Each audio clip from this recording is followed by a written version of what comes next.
Baik, Assalamualaikum warahmatullahi wabarakatuh. Eh, Perkenalkan, nama saya Muhammad Alvin Winaldi. Saya akan melanjutkan pembahasan terkait dengan bab 8, yaitu isu seputar konsolidasian. Selanjutnya, entitas anak terkait dengan entitas anak menjual saham tambahan pada pihak ketiga. Entitas anak juga dapat menerbitkan saham kepada pihak ketiga. Jika dibeli seluruhnya oleh pihak ketiga, maka konsekuensi persentase kepemilikan entitas induk itu akan turun, dan sebaliknya. Sedangkan persentase kepemilikan dan pengendali pun dia akan naik, kayak gitu.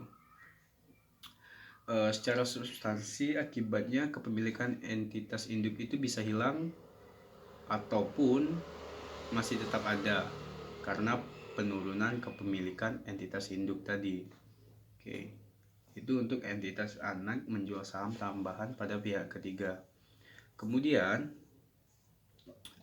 selanjutnya yaitu entitas anak membeli saham treasury dari entitas induk. Saham treasury dapat dibeli dari entitas induk atau oleh pihak lain, kayak gitu kan. Jika dalam hal ini dibeli seluruhnya dari entitas induk, maka persentase kepemilikan entitas induk akan turun. Akibatnya sama tadi, substansinya sama.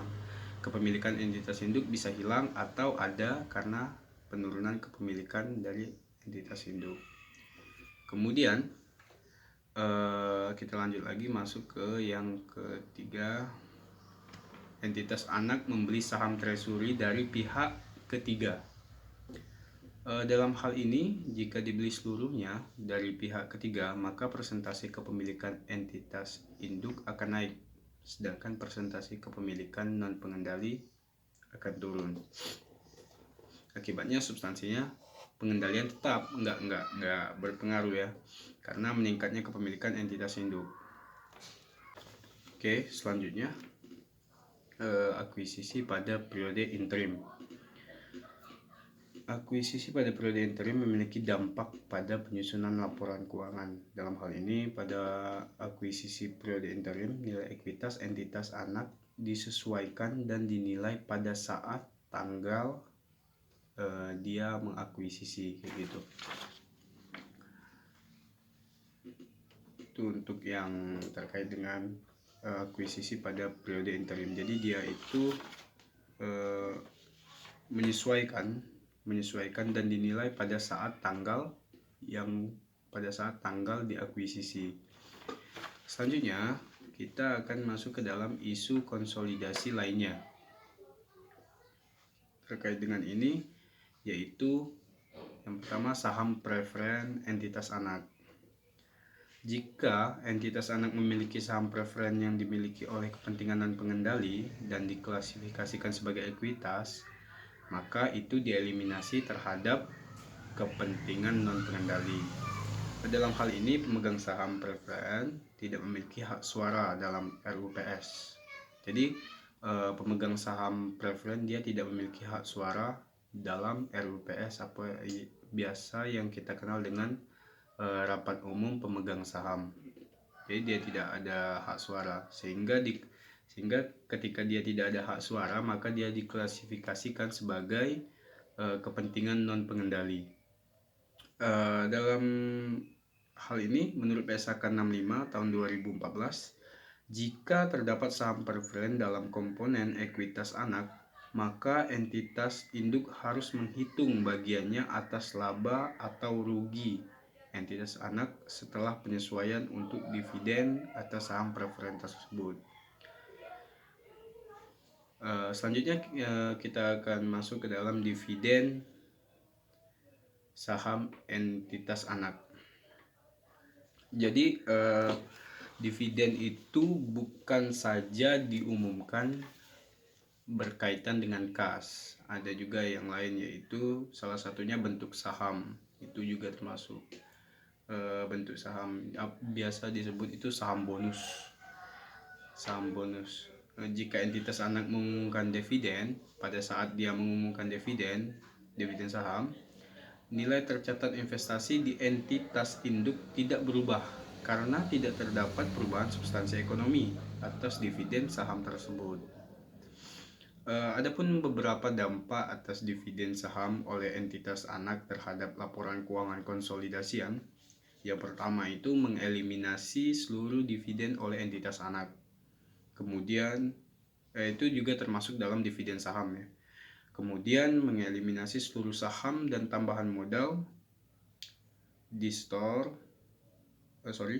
Dia itu mengeliminasi seluruh saham dan tambahan modal di store pada entitas anak termasuk bagian yang timbul dari dividen saham kayak gitu. Kemudian kita masuk lagi ke dalam pembahasan berikutnya, yaitu terkait dengan pajak. Pajak penghasilan pada laporan keuangan konsolidasian.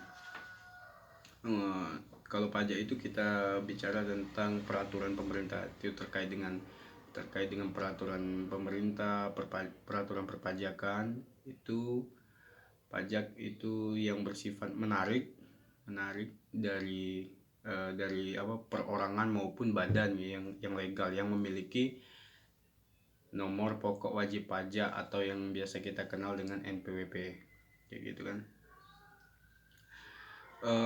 Yang pertama itu pajak penghasilan pada laporan keuangan konsolidasian.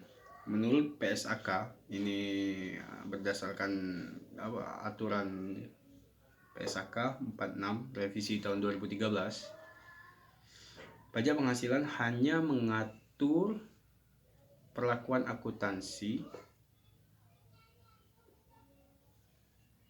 pajak penghasilan untuk entitas tunggal, yaitu entitas induk mengakui pajak tangguhan untuk semua perbedaan temporer terkait dengan investasi dengan entitas anak. Itu untuk PSAK yang menjelaskan terkait dengan pajak penghasilan, yaitu PSAK 4 yang menjelaskan pajak penghasilan pada laporan keuangan konsolidasian, yaitu PSAK 46 revisi 2013.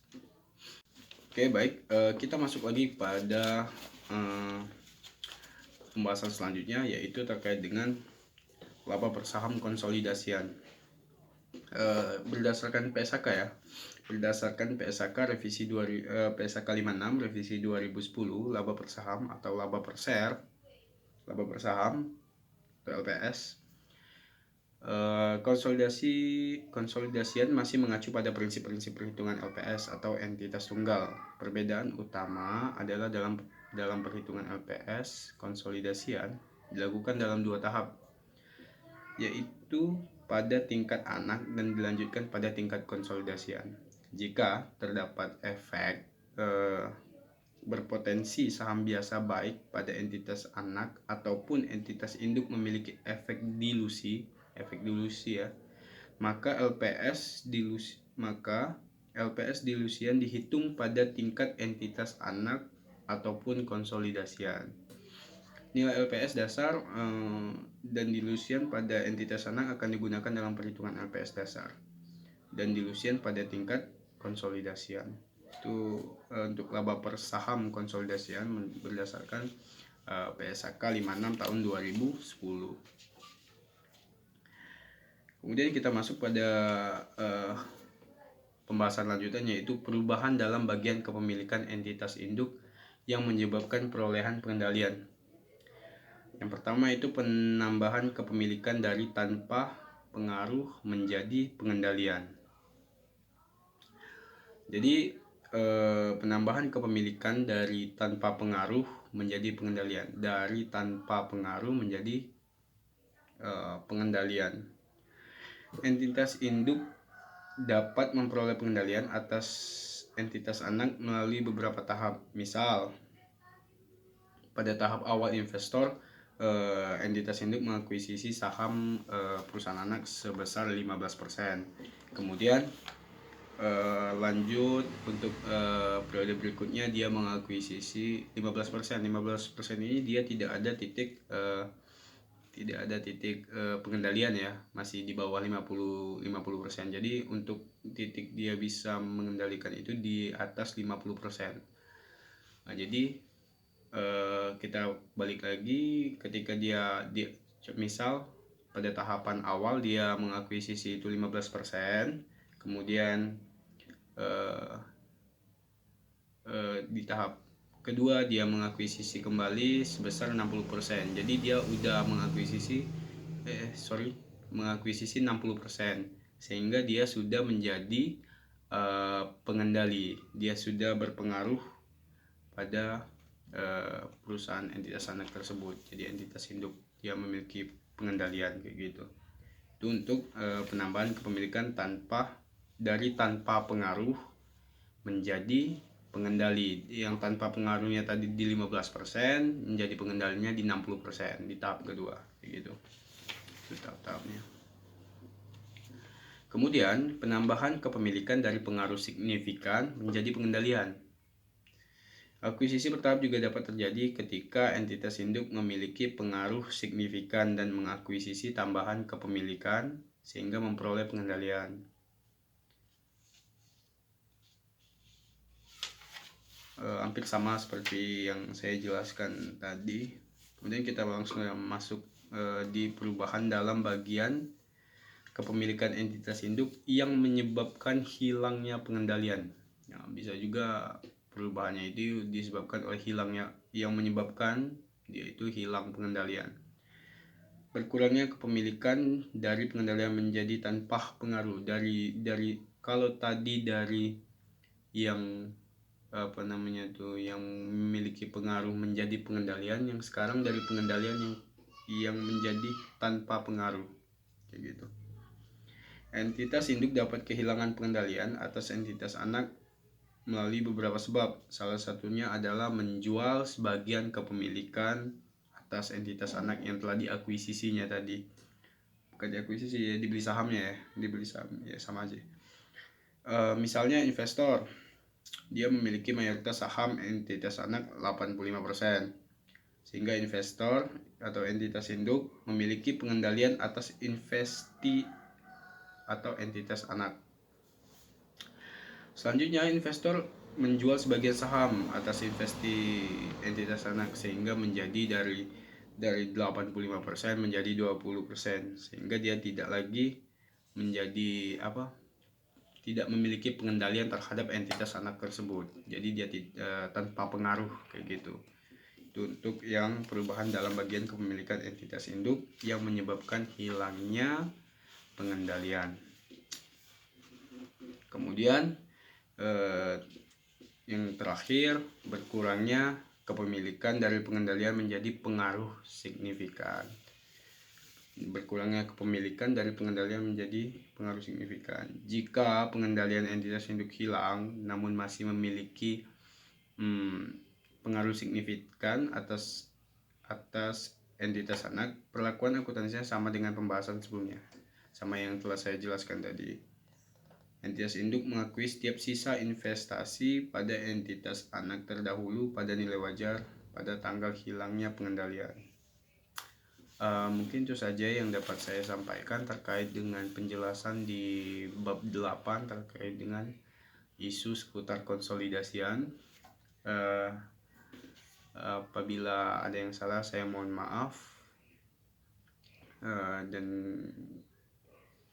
saya akhiri. Wassalamualaikum warahmatullahi wabarakatuh. Terima kasih.